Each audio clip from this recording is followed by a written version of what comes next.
leli gama lelithi gospel lisho ukuthi good news. Leli gama leli lisho ukuthi tindzaba letimnandi. Lababhali beBhayibheli labane oMatthew, Mark, Luke and John babhala ngato, babhala balandza umlando kaJesu. Kodwa lapha ekhathi mawulandzelela ufunda uthola letindzaba letinjani letimnandi. So ngito bazalwane mawufundza Matthew 28 iBhayibheli lapha Jesu uthi hambani tshela abafundzi bakhe labanengi hambani nitshele bantfu letindzaba letimnandi. Amen. Akhona into lefanele siyikhathe sonkhe masifika yini tindzaba letimnandi. Hallelujah. So bazalwane ngishiswa livesi lelisencwadzini ya 1 Thessalonians chapter 4. 1 Thessalonians siswati sithi ke baseThessalonika bekuqala chapter 4 verse 13. Sesifunde sifike ku-16, 17, sigcine 18. BaseThessalonika asesibavuleni ke bazalwane noma ngabe waliphathile hard copy iBhayibheli ngalathi ngwe mangabe kude vele download. Amen. Asithenzi bazalwane kuthi ningendenandi ngalabo labafile kuze ningadzabuki njengalabo labede kuthemba. Kuze ningadzabuki at all yini? Cha. Kuze ningadzabuki kanjengababa. Yeah.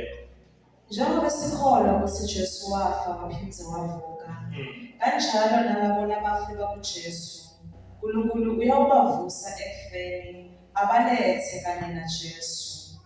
Ngaloko-ke sinitshela ngelizwi leNkosi ukuthi thina lesiyobe sisaphila ngelanga lekubuya kweNkosi singeke sibendlulele labo lasebafile.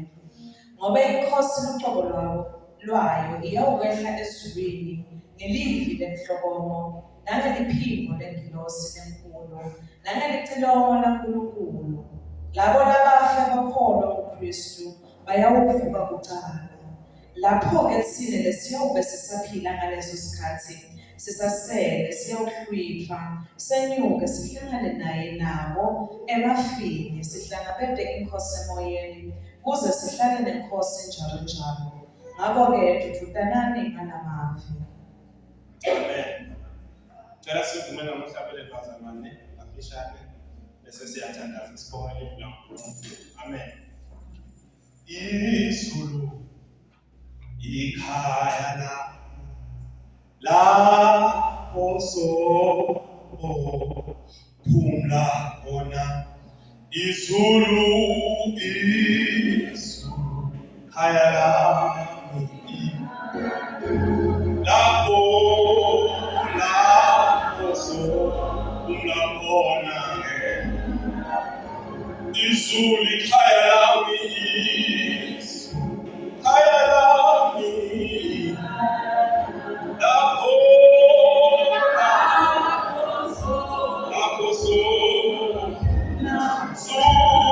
ikhaya lami khaya lami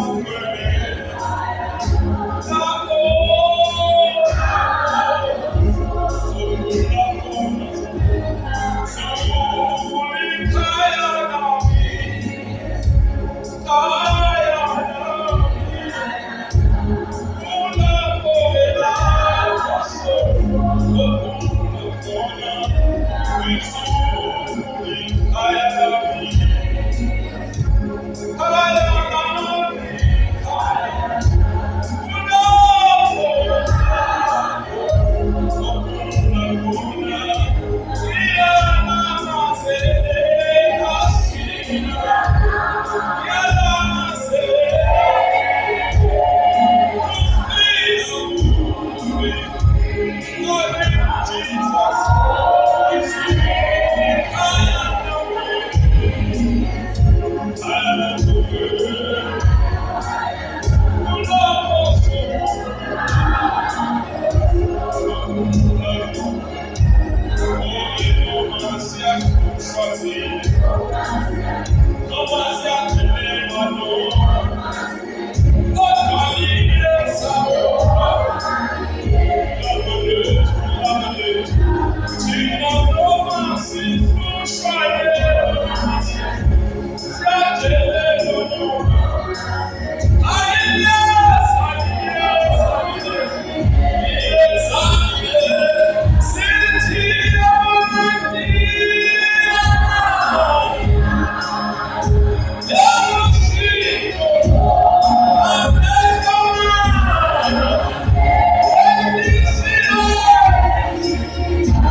Alibonga igama lenkosi. Mawufika 60 bathini manje. bekude kwabo. Bathi hamba ekhaya. Bawufika ku-6. Kodwa iBhayibheli liyaqhathanisa lithi impilo yomuntu emhlabeni. Mawuthi uyabuka lapha ku-internet, the oldest person alive, uqanza lapha una-102 asabathi nekwendala. That is the longest you can live nowadays. Uthola ukuthi lithi iBhayibheli mincane leminyaka le mayimataniswa nelinguna phakathi. Alibonga igama lenkosi. Uthola ukuthi sibona ngathi kuphila kamnandi emhlabeni nekungacabangi ngelinguna phakathi kukahle ngoba ninze iminyaka lesiphilayo kanti eBhayibhelini siyathola ukuthi mifishane iminyaka lo ngayiphila nomuntu emhlabeni kuneliphakathi lidze liphakathi ungaba mkhulu ukuthi uspende liphakathi lapho ungekho nakulo alibonga igama lenkosi wonke umuntu uyafisa ukuthi eliphakathi lakhe amane alispende naNkulunkulu alibonga igama lenkosi thina-ke libandla levangeli siyakholelwa ku-rapture noma ungaliphenya eBhayibhelini ngeke ulikhanze igama lelithi rapture but kusifundiso selibandla nesifundiso senkolo eKristu indzaba yami ye-rapture ngabe yini ke manje i-rapture kuhlwithwa kodwa i-rapture iyafana yini ne-second coming yaJesu that's the bazalwane sathi kahle nithini bazalwane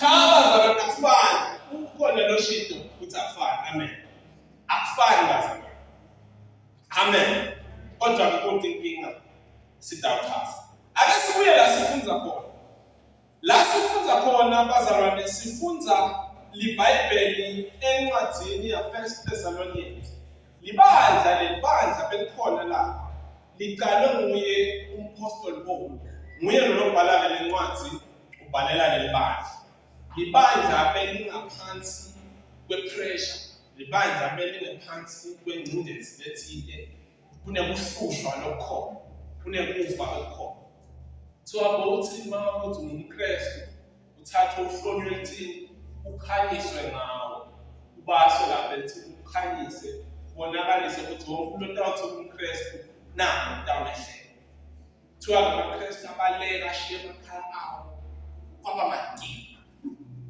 iBhayibheli lazama ukuthi lifihle lingashiswa liphele ngoba bantu bebacabanga ukuthi lamaKristu anatha ingadi babo ngoba la le nkosi yalamaKristu bethi bantu abanatha ingadi yabo badle umtimba wabo so babadida abantu lo bathasenyanya le abantu banatha ingadi babo kanti abati ukuthi thine sinatha ijuice enkosi yabo sibe nekukholwa ukuthi ingadi yaJesu ngiyo lesigeza alibonga igama lenkosi base basithatha kabi-ke kwaselese ukuthi kwabhoka-ke kumadima emaKristwini alibonga igama lenkosi libandla-ke lelinjalo leli awumangali ukuthi belingasinzala kakhulu bekulibandla lelingasilo lelizala kangakanani kodwa labazalwane bese bashiyile ukukholwa ukuthi Thixo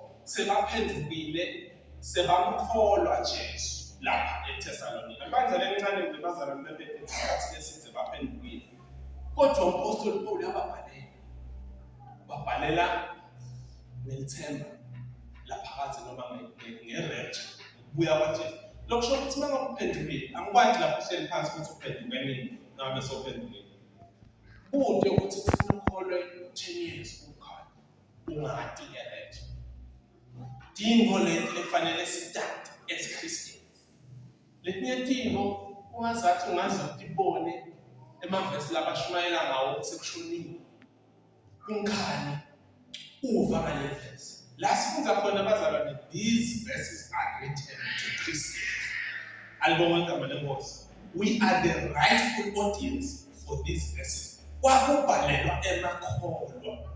Yebo thina lethu ibandla selitsala bandla lethu elineminyaka eminingi. Abazalwane bebanemavili nje la baphethe. Kodwa uyabona inkinga bethi njani? Bese lo munye uthi, "Oh, come to Jesus and you will feel." Oh, right. Awungihlabelisa neta. Abazalwane mawuphenduka, it does not mean ngeke kube nemali. Lapha eThesalonika uManti mabekuthe bheme kodwa sebaphendukile bakhona. Wenziwa yini wena ukuthi ufune impilo yakho ibe umshulu ukuthi nje ibe bede ema-challenges? Wenziwa yini wena ukuthi ufune impilo yakho uhlale uhlekiswa nje, sanibona, anayimali, ngiyajabula ukubona. Uthi kumfundisi msana, if you want everyone to love you, so uma uhamba uqhuphe ice cream umele umgwaqweni uthengise yona, then everyone will love you. Bonke abantu bayakuthanda uma uthengisa ice cream lapho emgwaqweni, batafike bamoyitele bakusele kahle. Kodwa if ufuna kuba umntwana kaNkulunkulu, surely ngekukhetha Jesu ikhona impi leseyikhona. Usho njalo uMpostoli Paul abhalela abazalwane Efesu. Uthi, "Hey bazalwane, we are at war. But I want you to know ukuthi impi yethu asibi nengathi benyama. Kodwa silwa nemimoya." Ayibonga igama lenkosi. Hallelujah. Awu amen ngithe namhlala esandleni. Okay bazalwane. Uhambe nabo babe amen lethi inkonzo intaba. Amen. Sithi ke inkinga lapha ebandleni lamanye amakholwa abesashonile.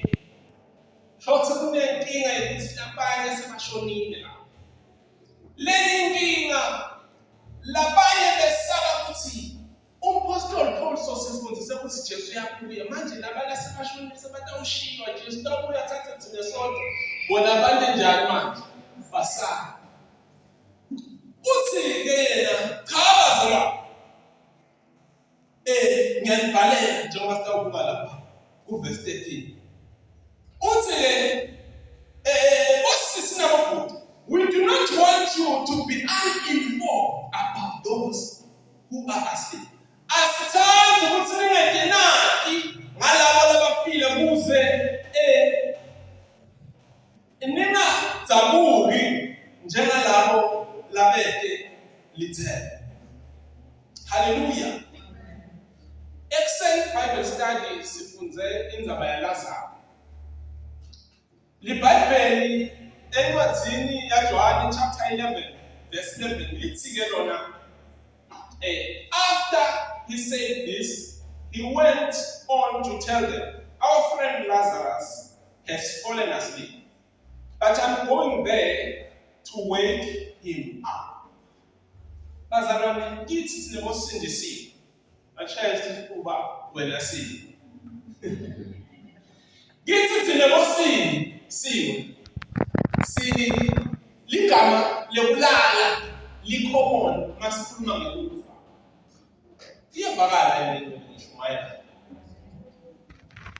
Indzaba yekulala icommon kithi sinemakhono. Lokusho ukuthi thina uma umuntu afe akhola siye sithulele. Sisholana thina lo. La sifunza khona John chapter 11 verse 11 bamtshela Jesu, "Umngane wakho uyagula, but uphele amalanga Jesu akayi ngoba Jesu bebafuna ukumbulala le." Jesu somtshela ke bafundi bakhe uthi ke Lazarus has fallen asleep. Uthi Lazarus ne. Njengoba sonke singeva bawushonele kufika lo mnyanza hayi lo mshonele ulele. Nabo bafunza beva bathi uthini ke Jesu? Uthi hayi angisho nje ukuthi ulele ufile. Kodwa mina ngiyakhona ngiyawena njani manje? Ngiyamvusa. Lalelani bazalwane. Thina lesikolo lapho noma singafa kodwa sinelithemba lokuthi Jesu makabonakala, when he appears, thine sitawuvuka. Alibona igama lenkosi.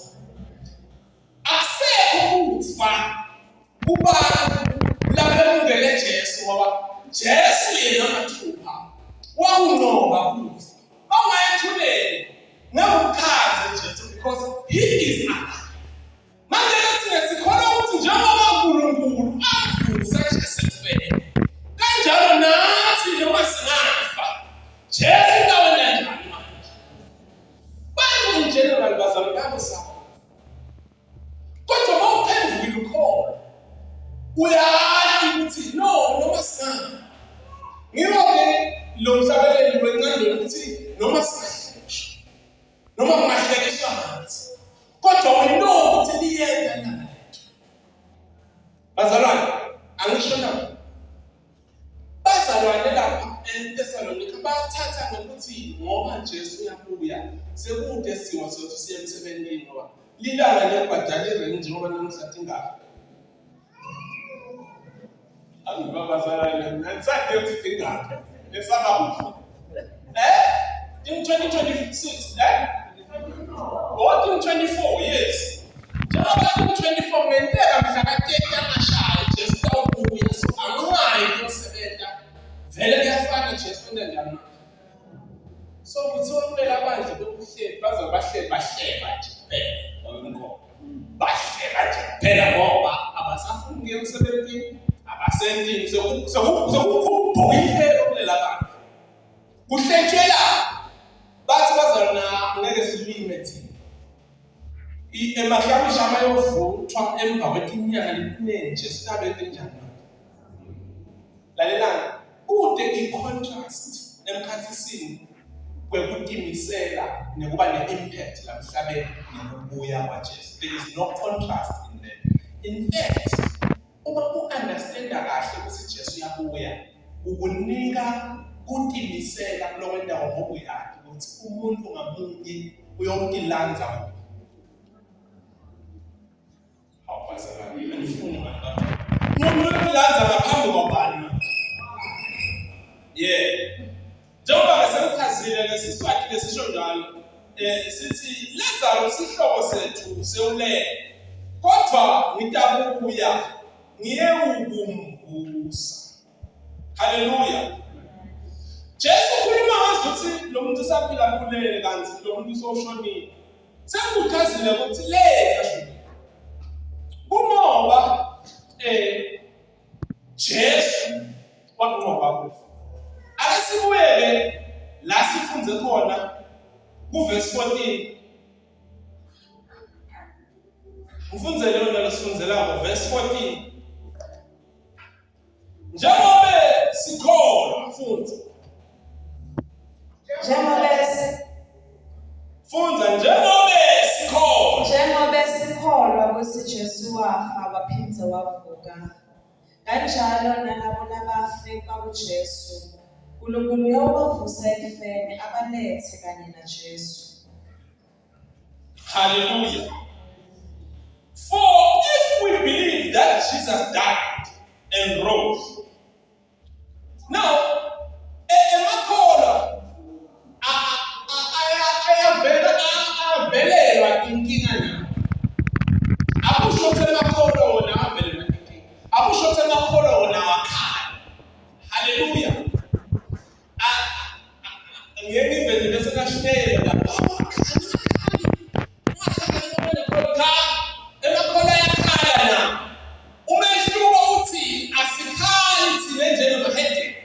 Ngoba thina siyazi igama le-Mahedeni liyalumela kulabanye. Bazalwa Mahedeni ke isigama lesetshenziswa kusho abantu labangakholwa, ikakhulu nabangaya esengweni. Haleluya. Uthi lo mfundisi li-Hedeni alilali libheke etulo ngoba lisabo sitawukhanya. Labangakholwa, ukhulumela abantu labangakholwa. So in this context, usho lo-ke umpostoli Paul makabhala. For if we believe that Jesus died and he rose again, kanjalo, we do not sorrow like unbelievers. Hallelujah. Inkosi Solomon ithi, when one goes, says, when one dies, the spirit goes to God. Uma umuntu afa, umoya wakhe uya kuNkulunkulu. Umuntu unemoya bazalwane, angangeni lo, I believe umfundisi uyaku-overemphasize kwakho.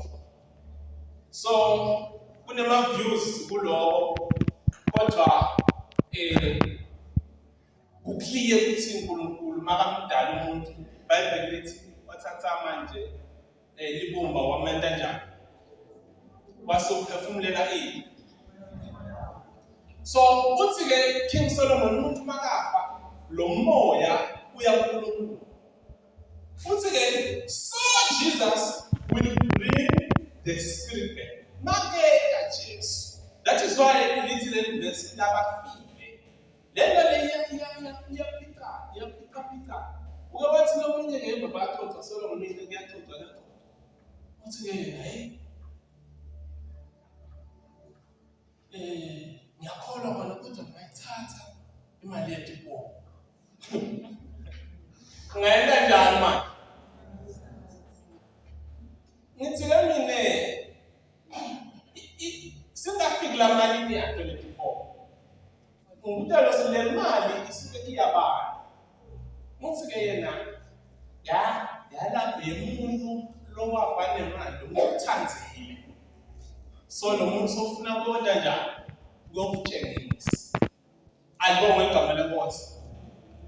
Ngithi ke mina asesilungisela umuntu makafa abantu engani. Uthi ke yena hayi umuntu makafa uyahamba ebakibo lapha emathuneni. Ngiyo lento lesokolisa abantu laba abahamba baya emaveni lengesheya ukuthi angingake ngife la ngawubatshwa yila.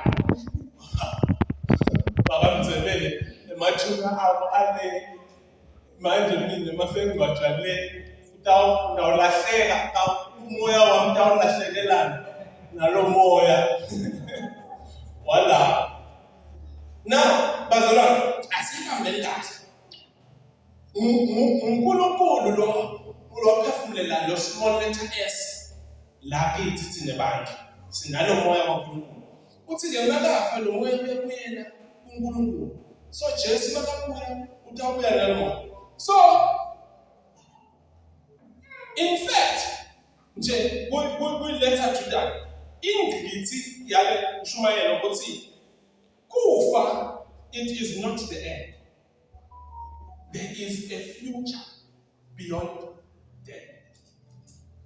Likhona lingani ngoba sihlabela sesingaphesheya siyakujabula. Alibonga igama lenkosi. Uma umkhethile Jesu la wamphilela athi lo hlabela ngosenizompilela uyawubona. Uthi ke 16 Apostle Paul uthi ngoba inkosi luqobo lwayo iyawehla ezulwini ngelivi lenhloko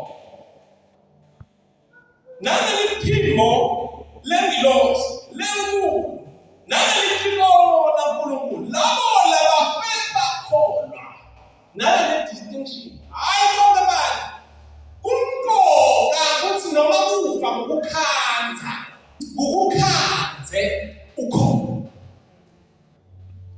Ebazalwane uma ngabe kutandela kufa ukukhanze ngithi mina namuhla akamane ukukhanze uphezulu ukhona. Hayi ngiyamathi umhlabelelo uthi Jesus is coming again. Yeah, Jesus is coming.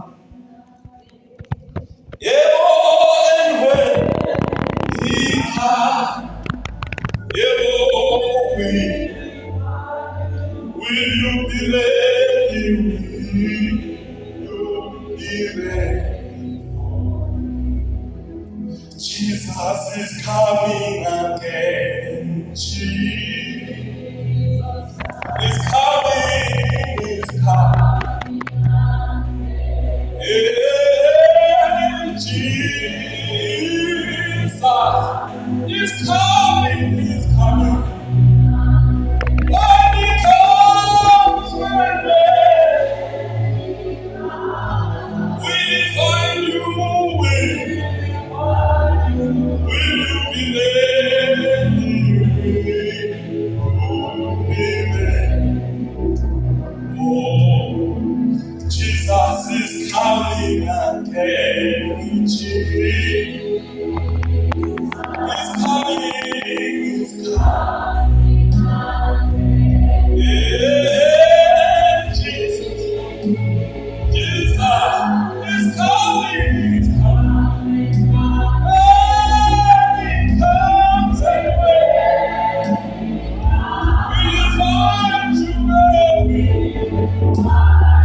bazalwane, Jesu makabuya, umpostoli Paul ubhala ngathi Jesu abenta ubuya emkhanzini naye asaphila. Uthi-ke thina lesiphilayo, we will be caught up. Niyalibaleka ngelumusho le-NIV, we will be caught up. Mulapho lapho emeja legama le-rapture. Alikho legama eBhayibhelini kodwa siyakholwa ukuthi Jesu ubuya and bazalwane kutaba nale transformation. Le gama lisukela egameni lesiLatini elithi rapturo. Lelisho ukuthi kuba caught up noma kuhlwithwa. Bazalwane, makabuya Jesu letinkolo letingafuni kumemukela nokuhamba naye, batawusala siyabashiyela emakhaya, siyabashiyela kwembatha kwethu amasudu bonke batawuthola. Siyabashiyela timoti, siyabashiyela tindiza, siyabashiyela. Siyabona kanjani? Abashiyela. Ngibabhale lithi ningalithanzi lelive. Asikaphila sibahambi la emhlabeni. Bazalwane, le ndaba yokuthi thine bantwana kaNkulunkulu we will be caught up ikhona. Futhi sibanje siyakholelwa ukuthi Christ will return in the air. This is not the second coming, this is the rapture. Alibona igama leMose. Labo labafile bakhulu batofu. Ngiko masikhala kushone umuntu. Sikhala sithuthuthwe kwathi ukuthi kodwa we will meet again. Siyabonana futhi. Awu kufanele umhlabelelo wakhe lothi kweliza. Angisafunda ukusabela lutho. Sengiyawusho nje phela. Ngenxa isikhathi asangivumela. Uthi kweliza. Hallelujah. Likhona leli gama. Noma usho ukuthi singaqiniseli kuleli, we have an assignment kuleli to be impactful kuleli. We have an assignment to be holy and live for God and do everything. Kunkulu asithume yona la. Kodwa sine understanding ukuthi siba nomunye umuzi. Bazalwane, kufa is not the end. Kufa is not the end. Yebo siyafa. Nathi memorial ngakatouch wathi lo mfundisi. Umtimba nje uhlungula. Uthi siyavuka lelanga lesokungapha. Lo mtimba ubikela bona ukuthi papa siyashasa. Nyala sivale lisilabazana. Labancane bahamba. Labasemkhathini bahamba. Labazala bahamba. Unalonke bese mshana wami naye washada nemshana wami.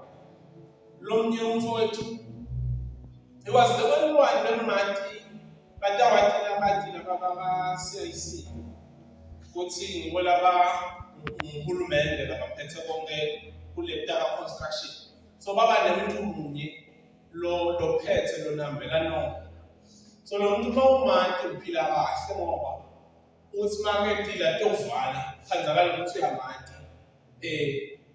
Ngikona ukukhulumisana ekakhuluma somhlobo bese umshado. Vele so uyakhona ukuphila wena awuvala. So bafika kufa bambamba. Wathi sekafile bafika nomnye babele ngamani. Inelulaka nomnye. Ngathi sefaniwe lapho ukhona khona. Sebasivalele bathi asime kusebenza etenelilaka lesiko. Anganceneke nelimi lwanamhlanje ngathi ngiyakukhumbula umshana wami. Baningi abantu nawo makhotha. This sermon is not umqondo wami, umqondo weBhayibheli. Nawo baningi batiko lokukhumbula. Kunemngane wami ukami pha ama-perfume ladulile. Umuntu one-sinus manje ngi-10 perfume. Ngoba lena ngiyithanza mina ngi-afford, lengamkhwehlelisi. Manje labaphathela lawo washona. Hayi uthi mangidibana nemuntu nje lona lelo phuma. Ngivele ngikhumbule yathi ukuthi umuntu ngaphela 5 years ungevale iphunga bekanika lo. ukhumbule lo muntu. Ngabe le nto ngikhuluma kuyevakala kuthi kunema-memories la ngicisha. Nithi ngivula wardrobe ngibona isikibha la ngaso. Anginamngani nje namuhla lo ngakangiphe isikibha. Kude nje umuntu lo ngicabanga. Kude nje mina nginamngani, umngani wami wangipha utho wakhe. Le ndlela kufa nokunesihluku nesibhuku nesibulawela. Athi lo bhalayo kufa luphi uJosi lwakhe. Ngiyazi mina ukuthi nawe ukhona kufa le kumuke yena. Labanye kube muke laba-directors bebafundisi. Thina njengebandla sikholwa ukuthi bantu labaphilayo bayoba transformed. Laba laya ukuya Jesu baphila kuyawuba ne-transformation. Nalaba lasebafile bayawuke kwemukeliswa imithimba lebe. Kube siBhayibheli study namhlanje iBhayibheli study sikhuluma ngayo lenzaba kodwa bazalwa bakaNkulunkulu. Ngiyayibona bangesabile. Mina ngiyabona ukuthi manje sokushonile ikakhulu kulamana ngathi khona lokugana. Phela khona ukushiswa bazalwane. Anikwazi undakangwane. Sendifela sendele system yebhokisi. Bela khona nomuntu le lokho ngiyabona vele uyawuvuka. But lo sagayini. Uthi lo muntu mase iBhayibheli study uyavuka njani?